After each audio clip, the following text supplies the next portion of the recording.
नमस्कार। जीवनर गभीर अर्थ माने शांतिर अन्वेषण एसबु तो आम समस्तक भितरे थाए। आज आमे एमिति एक यात्रा करिबा, गोटे विशेष उत्सव को नहीं कथा हेबा जहा आमको वृंदावनर एक निभृत कोण को नहीं जीव। जड़े एकांतवासी साधुंक साक्षात्कार रही। स्थानीय लोके तांकु ओडिया बाबा बोली जानती। तेबे आज आमे केवल तांको कहानी सुनिवानी बरं तांको जीवन तांको साधना आउ से जेउ दार्शनिक कथा सबु कहिचंती से सबुर गभीरता को टिके बुझिबाकू चेष्टा करिबा। सत कहिबाकू गले एमिति गुप्त साधु को खोजिबा बहुत कष्ट। तेणु जी साक्षात्कार नैचंती तांकु भी प्रशंसा करिबा कथा, कारण एमाने तो लोकलोचन को आसंतिनी।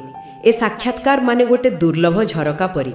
तेबे आसंतु आउ डेरी न करी आरंभ करिबा। प्रथमे जानिबा एही ओडिया बाबा माने ए रहस्यमय व्यक्ति जनक किए। से मूलतः ओडिसार, किंतु प्राय 20-22 वर्ष हेलाणी वृंदावन पाख गोटे छोट गारे रहुचंती। गाँ लोकंकर भारी श्रद्धा भारी सम्मान तांको प्रति। जणे उच्चकोटीर साधु भावे तांको मानंती, विशेष करी तांको कठिन तपस्या पाई।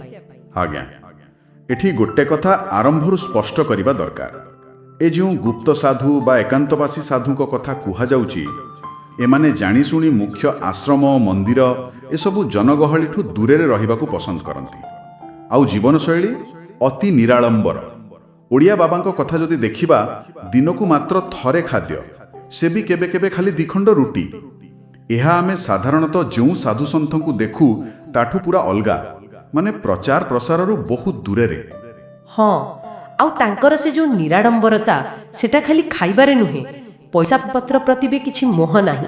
से स्पष्ट कहिजंती साक्षात्कारे रे, काहाठू किछि नियंती नाही। गाँ लोक जदि किछि श्रद्धारे आनी देले ताकू प्रसाद भावे नियंती। बस पूरा एकांत, पूरा निर्लिप्त। आउ गोटे आश्चर्य कथा कौन कि समस्ते तांको ओडिया बाबा कहउछंती। एटा भी बोधे तांकर सेई परिचय प्रति अनासक्ति को देखाउछि ना। हाँ, ठीक कहले। आउ जदि आमे एहाकू टिके बड़ चित्र रे देखिबा, एही निरासक्ति ही तांको दर्शनर मूल कथा। से बारंबार कहउछंती धन संपत्ति एपरिकी निज ना बा प्रतिष्ठा पाई भी जो मोह सेटा न रहिबा ही साधुत्वर प्रथम पहाड़। आउ एठी से साधु आउ संत भितरे गोटे गुरुत्वपूर्ण फरक कथा कहउछंती। आमे तो सब बेले एकाठी करि दउ ए दुईटा को। से कहउछंती शांत होउछंती सही व्यक्ति जिसका मन शांत हो गया, माने जहार मन शांत हो जाइछि। लोभ क्रोध कामना ए सबुर मुक्त। यहा अनेक लोक साधना करी पाई पारंती। ओहो, एठी कथाटा आहुरी गभीर को जाउछि। कारण संत तो अनेक होई पारंती, किंतु बाबांका मतरे प्रकृत साधु से माने बहुत बिरल। तांकु पाइबा कि तांको दर्शन पाइबा पई भी भगवानकर खास कृपा दरकार। से एते जाय कहउचंती जे साधु माने गोटे दृष्टिरु देखिले भगवान कोठु भी बड़। काहेकि? कारण से माने पापी को भी शुद्ध करि देई पारंती। एटा बुझेबाकू से गंगा नदीर कहानी कहिचंती। हाँ, से गंगांक कहानीटा वास्तविक बहुत मार्मिक। बाबा जेमिति वर्णना करिछंती, जेतेबेले गंगांक पृथ्वी को आसीबाकू कुहागला, से चिंता कले जे एठी तो लोक पाप करिवे आ मो पानी रे गाधेबे, मो तो अपवित्र होई जिबी। सेतेबेले भगवान कहिले चिंता करनी, जेतेबेले प्रकृत साधु माने आसी तो पानी रे बुड़ पकाइबे, तू पुणी पवित्र हे जिबु। एटा देखाउची प्रकृत साधुंकर केते असाधारण शुद्धिकरण शक्ति। एथरो ही बुझा पड़ुची काहीकि बाबा कहउछंती प्रकृत साधु हेबा एते कष्ट, एते बिरल।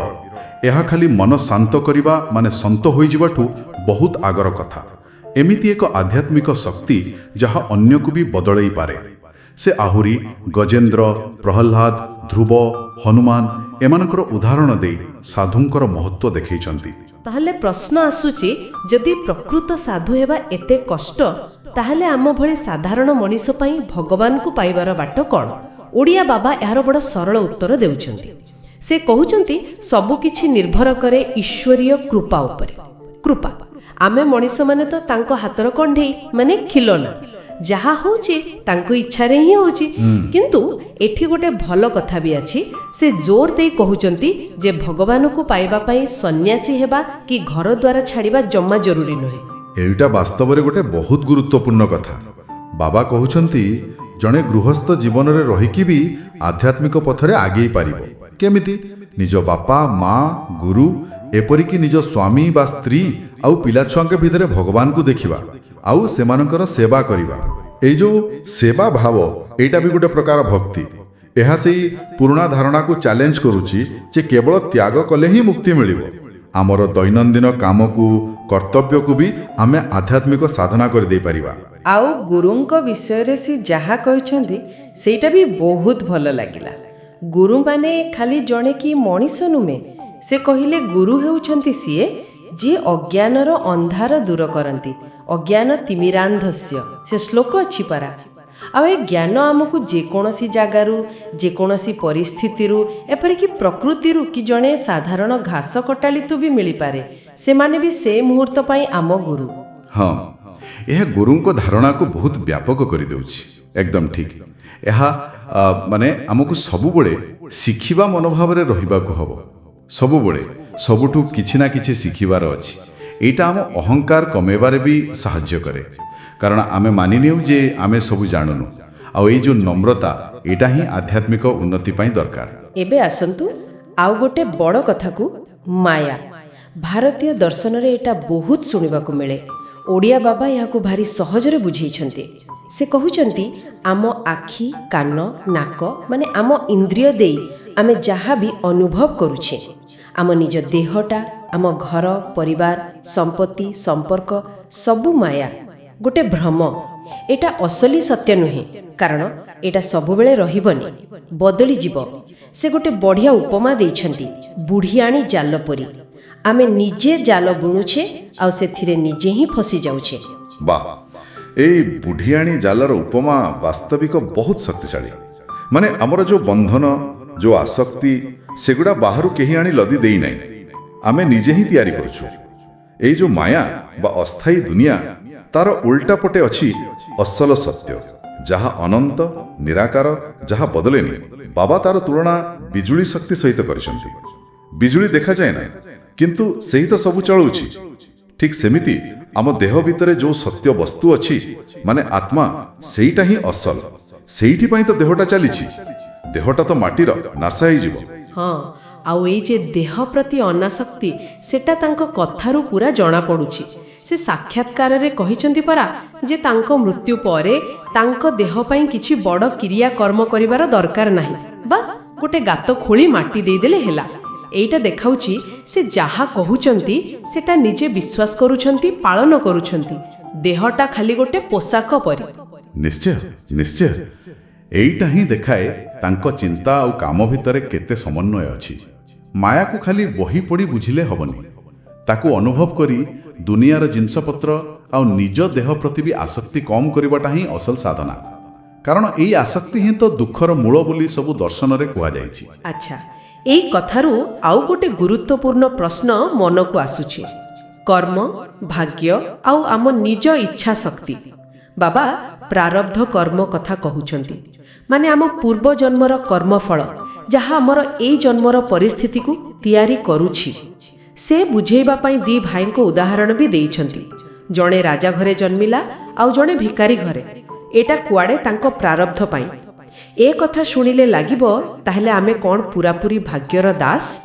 ଆମ ହାତରେ କିଛି ନାହିଁ, ଏହାକୁ ବଦଳେଇ ହବନି? ଏଇଟା ତ ଭାରତୀୟ ଦର୍ଶନର ସବୁଠୁ ବଡ଼ ପ୍ରଶ୍ନ ଭିତର ଗୋଟେ। ଭାଗ୍ୟ ବଡ଼ ନା ପୁରୁଷାର୍ଥ? ଫେଟ୍ ଭର୍ସେସ୍ ଫ୍ରି ୱିଲ୍। ଓଡ଼ିଆ ବାବାଙ୍କ ଉତ୍ତର କିନ୍ତୁ ଏଠି ବେଶ୍ ଆଶା ଦେଲା ଭଳିଆ। ସେ କହୁଛନ୍ତି, ହଁ ପ୍ରାରବ୍ଧ ଅଛି ସତ, କିନ୍ତୁ ସେ ତ ପଥରର ଗାର ନୁହେଁ।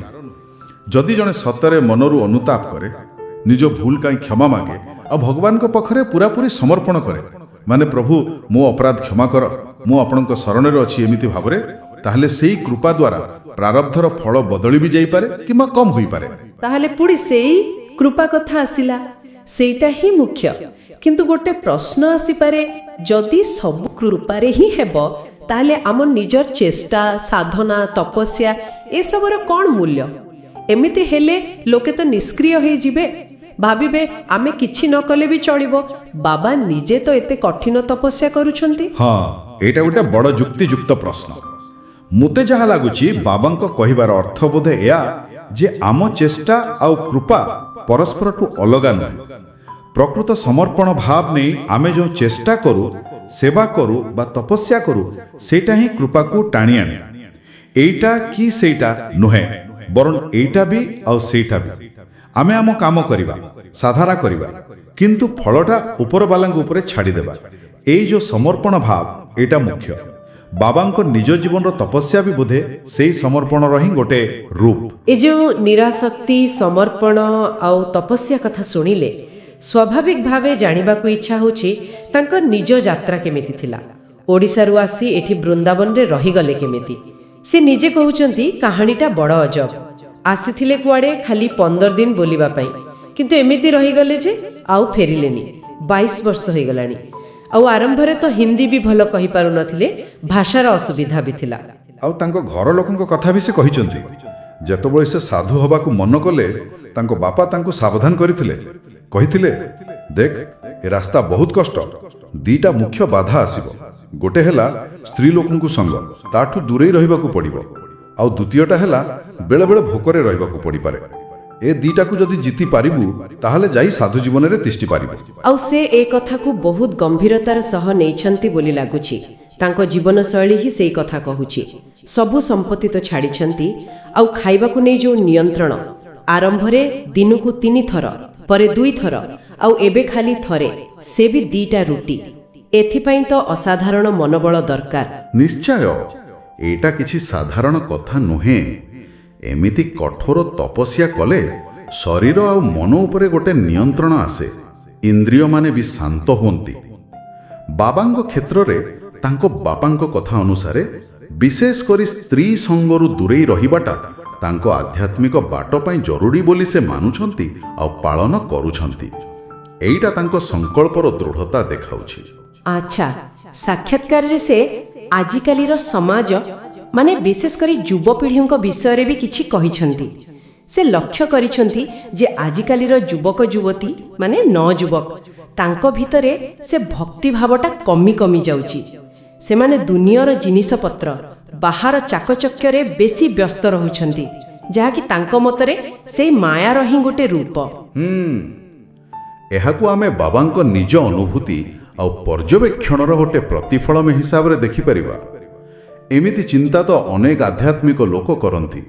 ଯେତେବେଳେ ବାହାର ଦୁନିଆର ଆକର୍ଷଣ ବଢ଼େ, ଭିତରର ଆଧ୍ୟାତ୍ମିକତା ପ୍ରତି ଆଗ୍ରହ କମିଯାଏ। ଏହା ଗୋଟେ ସାମାଜିକ ଟିପ୍ପଣୀ। ଏହା ଉପରେ ଆମେ ନିଜ ନିଜ ସ୍ତରରେ ଚିନ୍ତା କରିପାରିବା, କିନ୍ତୁ ଏହାକୁ ସମସ୍ତଙ୍କ ପାଇଁ ସତ ବୋଲି ଧରିନେବା ବି ଠିକ୍ ନୁହେଁ ବୋଧେ। ସାକ୍ଷାତକାରର ଶେଷ ଅଡ଼କୁ ସେ ରାଧାଙ୍କ ନାମର ମହିମା ଗାଇଥିଲେ। ଗୋଟେ ଭଜନର ଲାଇନ୍ ଥିଲା, ରାଧା ନାମ ହେ ପ୍ୟୋର ସୁଧା, ସଦା ସର୍ବଦା ରାଧା ବଦଲେ ନ ଲାଗେ ସଂସାର। ମାନେ ରାଧାଙ୍କ ନାମ ହେଉଛି ଶୁଦ୍ଧ ଅମୃତ ପରି, ସବୁବେଳେ ସମାନ ଥାଏ, ସଂସାର ପରି ବଦଳେନି। ଏଟା ସେଇ ଭକ୍ତିର ମଧୁରତା ଆଉ ସ୍ଥିରତାକୁ ଦେଖାଉଛି। ତେବେ ଏ ଯେତେ ସବୁ ଆମେ ଆଲୋଚନା କଲେ, ଏଥିରୁ ଆମ ପାଇଁ ମୁଖ୍ୟ ଶିଖିବା କଥା କ'ଣ ରହିଲା? ପ୍ରଥମ କଥା, ଅସଲ ଆଧ୍ୟାତ୍ମିକତା ବାହାର ଦେଖାଣିଆ ଜିନିଷରେ ନାହିଁ। ସେଟା ଅଛି ଗଭୀର ନିରାସକ୍ତିରେ, ମନର ଶାନ୍ତିରେ ଆଉ କଠୋର ଅନୁଶାସନରେ। ଦ୍ୱିତୀୟରେ, ଭଗବାନଙ୍କୁ ପାଇବା କ'ଣ ଖାଲି ସନ୍ନ୍ୟାସୀଙ୍କ ପାଇଁ? ନା, ଘରେ ରହି ନିଜ କାମକୁ ସେବା ଭାବରେ କରି ସମର୍ପଣ ଆଉ କୃପା ଦ୍ୱାରା ସମ୍ଭବ। ତୃତୀୟ କଥା, ଆମ ଚାରିପାଖ ଦୁନିଆ ଆଉ ଏପରିକି ଆମ ନିଜ ଦେହଟା ବି ମାୟା, ଅସ୍ଥାୟୀ। ଏହା ପ୍ରତି ଆସକ୍ତି କମ୍ କଲେ ଶାନ୍ତି ମିଳିବ। ଆଉ ଚତୁର୍ଥ, ସେ ଯେଉଁ ସାଧୁ, ଯିଏ ବିରଳ, ଯାହାର ଶୁଦ୍ଧ କରିବାର ଶକ୍ତି ଅଛି, ଯାହା ଉପରେ କୃପା ଅଛି, ଆଉ ସନ୍ଥ, ଯାହାର ମନ ଶାନ୍ତ, ଲୋଭ ନାହିଁ, ଏ ଦୁହିଁଙ୍କ ଭିତରେ ଗୋଟେ ସୂକ୍ଷ୍ମ ହେଲେ ବି ଗୁରୁତ୍ୱପୂର୍ଣ୍ଣ ଫରକ ଅଛି। ଏକଦମ ଠିକ୍। ଓଡ଼ିଆ ବାବାଙ୍କ ଜୀବନ ଆଉ ଦର୍ଶନ ଆମକୁ ଆଧ୍ୟାତ୍ମିକତାର ଏମିତି ଗୋଟେ ଦିଗ ଦେଖାଉଛି ଯାହା ପ୍ରାୟତଃ ଆମ ଆଖି ଆଗକୁ ଆସେନି।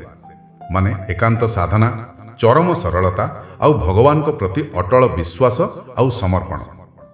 ଏଥିରୁ ଜଣାପଡ଼ୁଛି ଯେ ଆଧ୍ୟାତ୍ମିକ ଖୋଜାର କୌଣସି ଗୋଟିଏ ଫିକ୍ସଡ ରାସ୍ତା ନାହିଁ।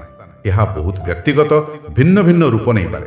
ଯେଉଁ ଶ୍ରୋତାମାନେ ଜୀବନର ଗଭୀରତା ଖୋଜୁଛନ୍ତି ବା ଭିନ୍ନ ଭିନ୍ନ ଆଧ୍ୟାତ୍ମିକ ଦୃଷ୍ଟିକୋଣ ବୁଝିବାକୁ ଚାହୁଁଛନ୍ତି, ସେମାନଙ୍କ ପାଇଁ ଆଜିର ଆଲୋଚନା ନିଶ୍ଚୟ କିଛି ନୂଆ ଚିନ୍ତା ଦେଇଥିବ।